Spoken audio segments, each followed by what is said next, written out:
Hi, welcome to this part of my review featuring Fabula Ultima TTJRPG. If you haven't seen part 1 of my review, featuring this role-playing game that attempts to represent Japanese role-playing games at your table, please check out the playlist in the description below. This time we are going to talk about the 8 pillars and the fantasy frameworks that you can use to shape your adventures and campaigns. Let's start with the 8 pillars. The world in which your adventures will take place is not predetermined. Its cities, kingdoms, deities, and cultures are something your group will create. This fantastic land will grow organically as you explore and travel across it, adding new details and unraveling ancient secrets. What ties all Fabula Ultima worlds together are the 8 pillars. The first pillar is ancient ruins and harsh lands. As you can see, most of these pillars are going to be pretty self-explanatory. So, your world is going to contain these sorts of hazardous places and mysterious sites as well. The second pillar is a world in peril. If your world is not in danger, then there are no exciting adventures. We also have clashing communities. The world may be in danger, but its inhabitants are still divided by ancient grudges. It is up to you to solve these conflicts. The fourth pillar, everything has a soul. The earth, the sky, the sun, the stars. Everything natural at least. It contains a vast flow of spiritual energy. The fifth pillar is magic and technology.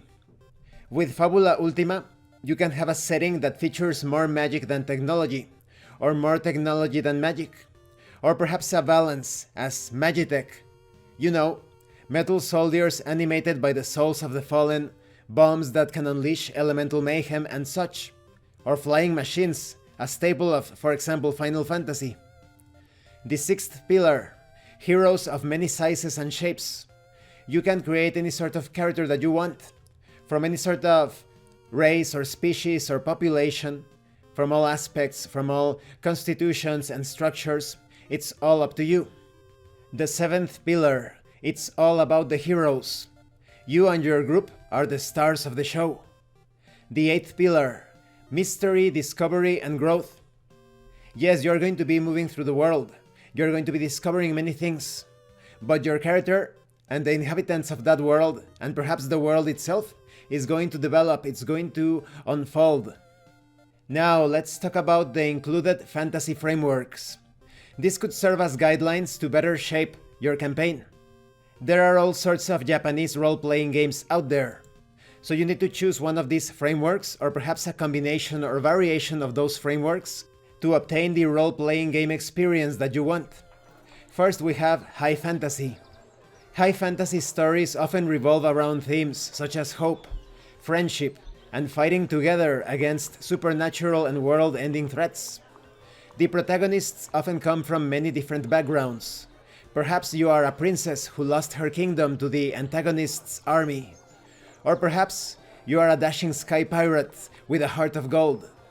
Together, the characters must overcome their differences and disagreements, forging strong bonds that will allow them to save the world from a terrible fate.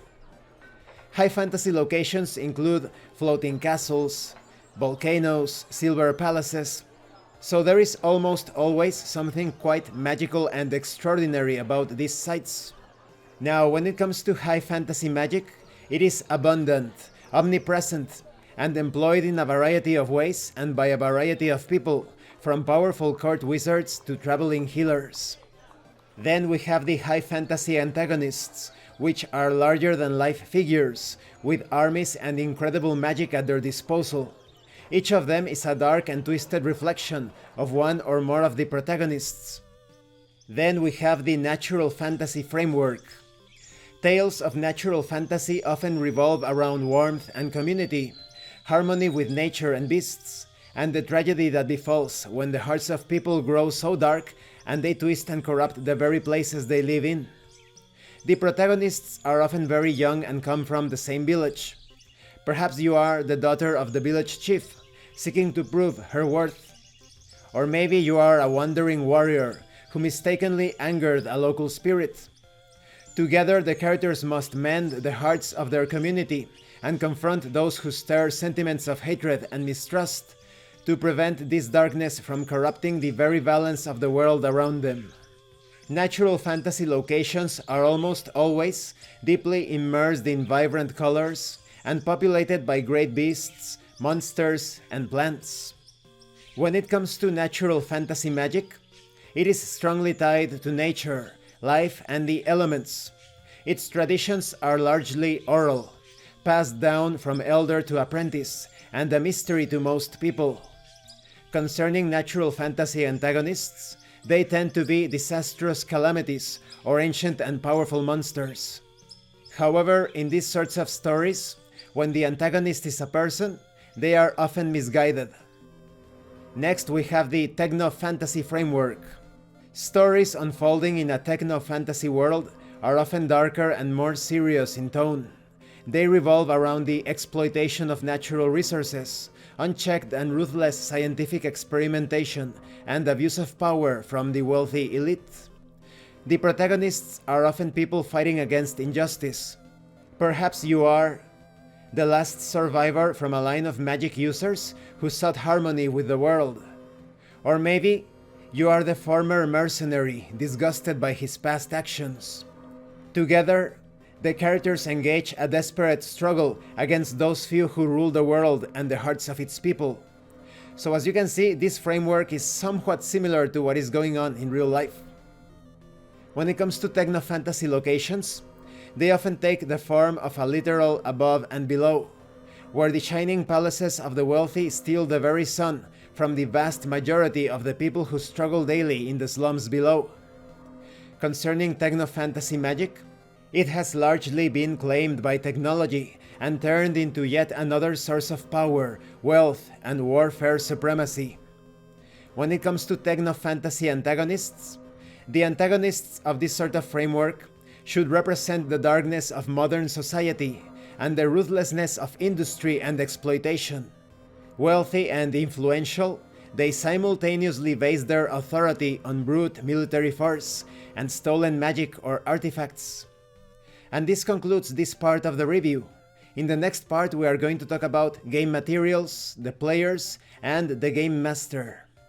What I like about this approach is that when you are creating your world, when you are thinking about your adventures and campaigns, you use the 8 pillars as the main guidelines, and then you move on to what I would call the secondary guidelines as presented by the frameworks.